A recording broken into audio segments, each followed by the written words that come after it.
Hi, I'm Raquel, and this is my family. Join us on this wonderful journey as we build our dream villa in the Virgin Islands.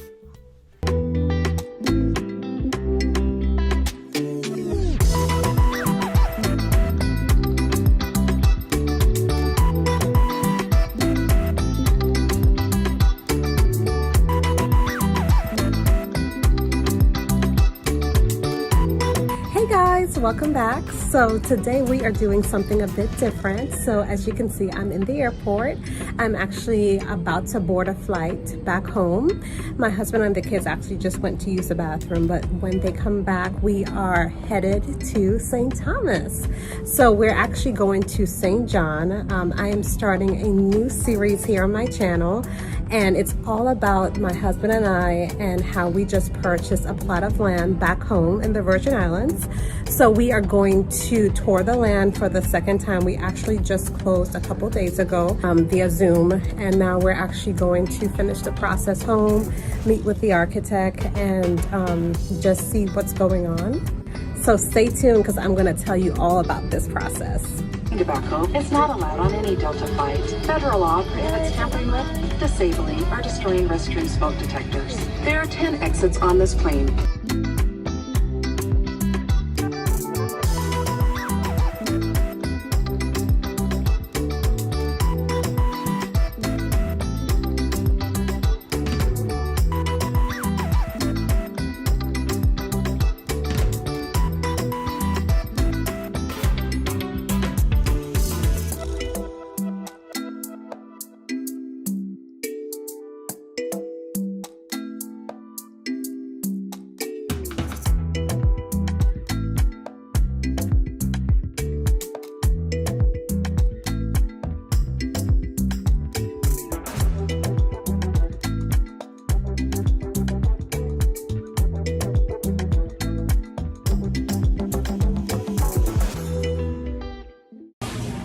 All right, so we are here eating breakfast at High Tide in Cruz Bay, St. John. And then today what we have planned for is we're gonna actually go see the land. And the beach. Just go kind of walk it, see what the surveyor has done as far as the bounds that they put up to see where our land starts and stops. And then we're gonna show our parents the land. And after that, really, I think we're just gonna go to the beach or whatever. But I want to take you guys along with me so you can see the land. And Maya wants to go to the beach too.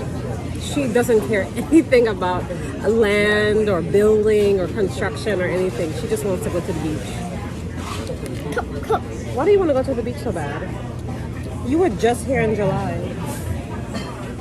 Because I want to make a sandcastle. Okay. Okay, breakfast is here. I got some French toast, bacon, eggs. Malachi got the cheese. Is it a vegetable quesadilla, Malachi?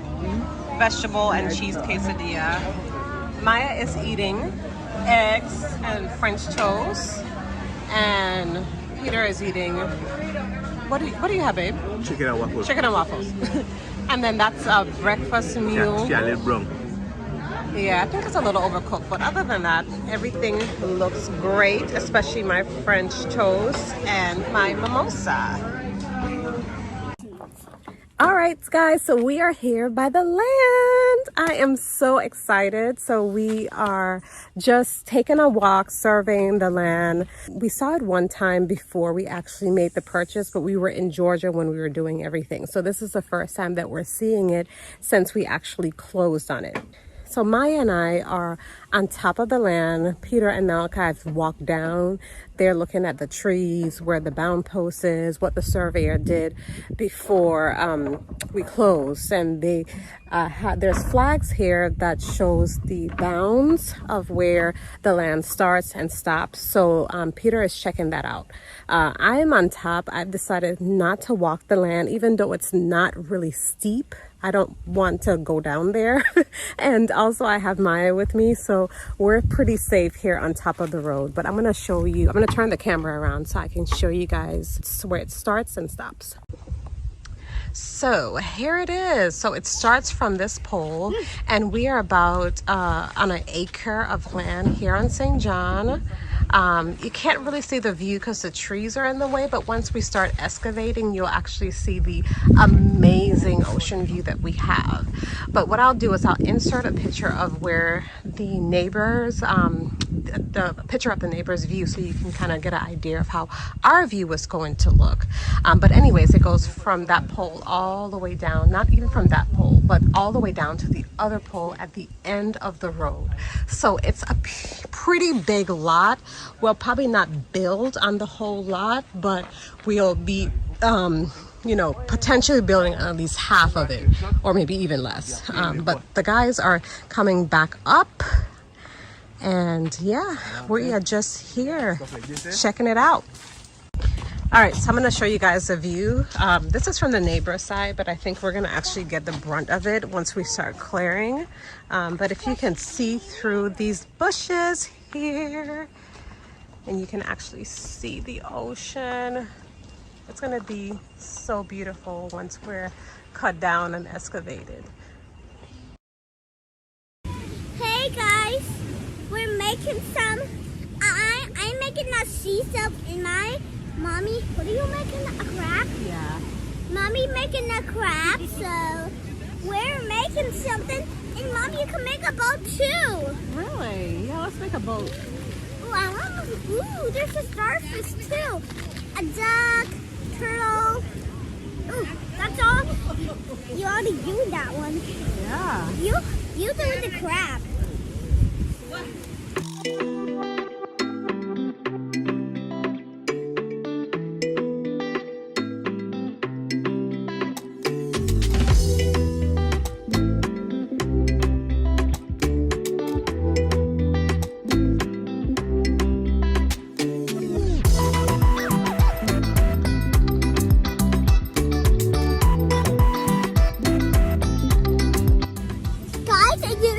My sea salt didn't come out good, so I'm gonna make a boat. I'm looking up for you. I got you there. I got you there. Anywhere. You can go anywhere. I'm looking out for you. Uh-huh. I'm just gonna. Look, a turtle.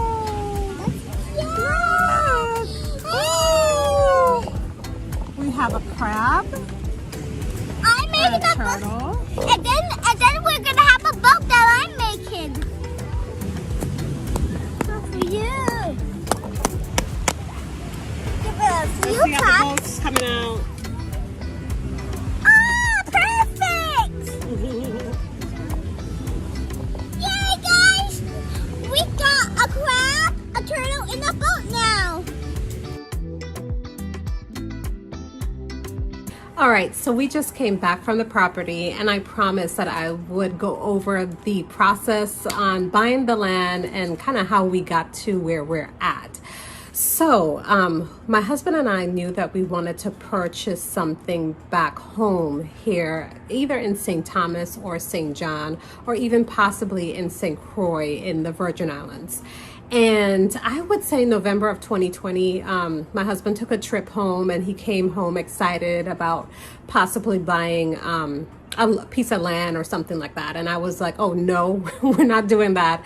Just because growing up in the islands, I always remembered that you know, adults or even my parents, like when you're building something, it just takes forever. So I tried to convince him that we could get something here, possibly on St. Thomas, and that we should look at a condo instead of getting land. Something that's already built, we would just renovate it and then rent it out when we're not here, like an Airbnb or something like that. And then when we're here, we would have some place to stay, like a 2-bedroom condo, a bedroom for us, and then a room for the kids. So we were kind of set on that track. January of this year, started looking for condos online. I'll put some websites below if you're interested on looking at some of the sites that we use for our condo search. but we were seeing some good prices, some okay prices, ranging from like 200,000 to 350 for 3-bedroom condos, 350,000 for condos on St. Thomas and St. Croix. St. John was out of the question because all of the condos, I think there was one, the cheapest one was like 800,000. So we were like, no, we cannot get a condo on St. John. But as we started to look at those condos, we realized that they have very hefty condo fees. So anywhere from a minimum 200 a month to 500 a month, you're going to pay for condo fees in the islands. So on top of a mortgage, those condos fees are ridiculous, unrealistic. So we decided not to go that route. So about 2 or 3 months had gone by and we were still looking at condos and just any property that we could see. We even looked at a boat slip. We just wanted to own a piece of paradise. But anyway, my dad called me one afternoon and he said that he still lives here on St. John, but he saw a piece of land that was for sale. He saw a for sale sign, called me. I was actually on the way to pick up Maya. We were in Atlanta and he said, oh, there's a great piece of land. It's huge. And I think it was like an acre. It has an amazing view. It's in a good part of St. John. And I was like, oh, wow. I was super excited just thinking of we could possibly have something on St. John. Of course, he didn't know the price of it, but he knew the realtor because her name was on the sign. So he gave me her information to call her to see how much they were selling the land for. So I called her the same day, and that particular piece of land was super expensive, and I'm talking about over 400,000 just for that acre. Where it was a flat piece of land, and it was huge, more than really what we would need or want. So that was out of the question. My hopes got shot real quick. But a couple days later, that same realtor, and she works out of Cruise Bay Realty, I'll link their website down below as well, sent me an alternative piece of land. Because I told her, I said, no, that first piece would be too expensive for us. There would be no way that we can afford it with everything else that we have going on in the States. So she sent me something else that was priced way lower. I don't think it was fully available on the websites or anything like that. But she was the listing realtor. So she sent that to me. I looked at the pictures and just got super excited. And that was the land that you guys just saw, the piece that we just bought. So that day I showed my husband. He was super excited about it. And at that point, we were about a month away from visiting home. I'm taking the kids back home for summer vacation here on St. John with my parents. So we decided that when we get back here that we would actually go and see the property. And when we did, we fell in love with it.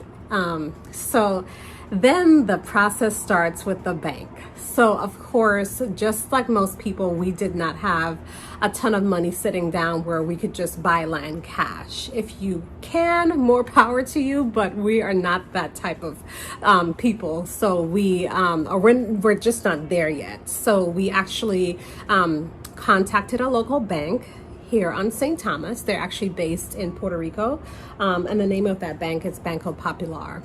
So the application process was kind of a nightmare. So it's not electronic like most mortgage applications or loan applications that you would see in the stateside. You can go online, fill out an application. That's not the case. We were given someone's name to either call or email at the bank. We were given her information to contact her that we had seen a piece of land and we wanted to get pre-qualified. So I actually emailed the bank and she sent me back an actual paper packet. I was just like, wow, they're still using paper packets to complete mortgage applications. But I was already down here. I was still here. So I filled out the application and they asked for items like paycheck stubs, W-4s, W-2s, tax returns, driver's license, pretty much the same things that you would present if you're applying for a mortgage stateside. So emailed that to her, and we were here at that time for about a week. We had another week left here, and I was hoping that it would be a quick turnaround. We're pre-qualified or something like that, but it wasn't. I actually had to go walk into the bank and ask for a update on my application. So when I was here, I actually had to go to the bank twice to get an update of just the application. So when I actually went into the bank, I got her to actually sit down, look at our file, and we actually walked out with a pre-qualification letter. And then with that, we were able to present that to the realtor who was listing the property and present an offer on the land. So after the offer was accepted, we started the loan approval process through the bank here. And let me rewind. You might be wondering why we didn't get a loan through a stateside bank. Well, if you're financing land in the Virgin Islands, unless you get a write-out loan, a personal loan or home equity line of credit, something like that, where you can actually pay with a check or cash, you cannot finance land in the Virgin Islands with a stateside bank or foreign bank. So it would have to be through a local bank. So we did that. The approval process and the whole loan process from application to close took about 4 months. So if you're thinking it's going to be like a mortgage in the States where it's like 3 to 4 weeks, because I think our last home in the States, we closed within a month. That's not the case here. It takes about 4 months. You have to get a survey done on the property, and that took about a month to get that scheduled and done. Just going through the underwriting process took about a month. Closing, getting that scheduled took a couple of weeks. So if you're going through that process, if you're thinking about buying property in the Virgin Islands and you want to go through a local bank and you don't have cash, just be prepared for the wait. And they let us know that in advance, that it would take 3 to 4 months. So we were expecting that. I was secretly hoping that it would take less than 4 months, but it took the whole 4 months to close on the property. So we just closed last week, and now we're here to check it out, and then we are going to document the process of building on the land and excavating and doing the plumbing and all of that. So definitely stay tuned for the rest. We'll be back soon. We have already met with an architect to give her some ideas of the plans that we think that we want for the land.